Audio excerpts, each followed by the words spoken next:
Las fuentes de las obligaciones.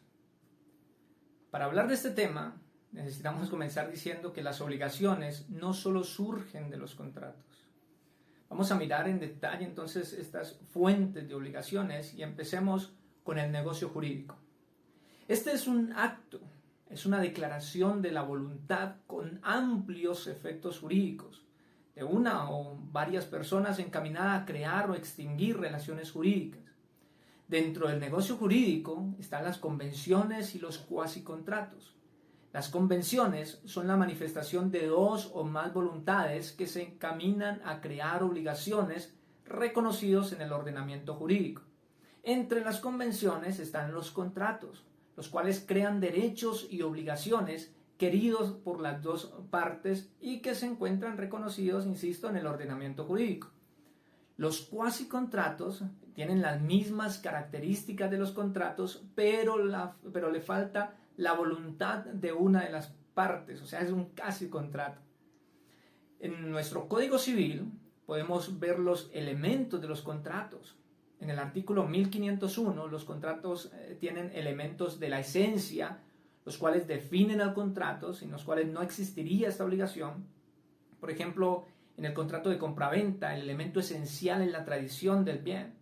En el contrato de arrendamiento es el canon de arrendamiento y la entrega del bien. En el comodato, la restitución del bien entramado, y de la permuta, la transferencia de los bienes hace parte de la esencia del contrato. Los elementos de la naturaleza de los contratos son aquellas normas jurídicas que regulan los contratos. Por ejemplo, el artículo 523 del Código de Comercio dice que el arrendatario no podrá, sin la autorización del arrendador, subarrendar totalmente los locales o inmuebles. Por tanto, de no pactar otra cosa, esto se da por entendido. Es decir, que los elementos de la naturaleza en los contratos son normas que le pertenecen aunque las partes las desconozcan. Están los elementos accidentales también en los contratos, los cuales son pactados por las partes. Por ejemplo, en casos de garantía, se habla sobre aumentar o disminuir el tiempo. Eso ya es la voluntad de las partes. Otra fuente de obligaciones es el hecho ilícito, artículo 2302.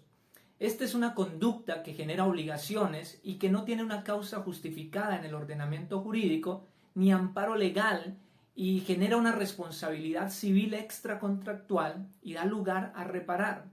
Para que exista esta responsabilidad tiene que existir un hecho, un daño y un nexo causal entre el hecho y el daño. Por ejemplo, en un accidente automovilístico donde no hay heridos sino solo latas, ahí está el hecho, el daño y el nexo causal entre los dos.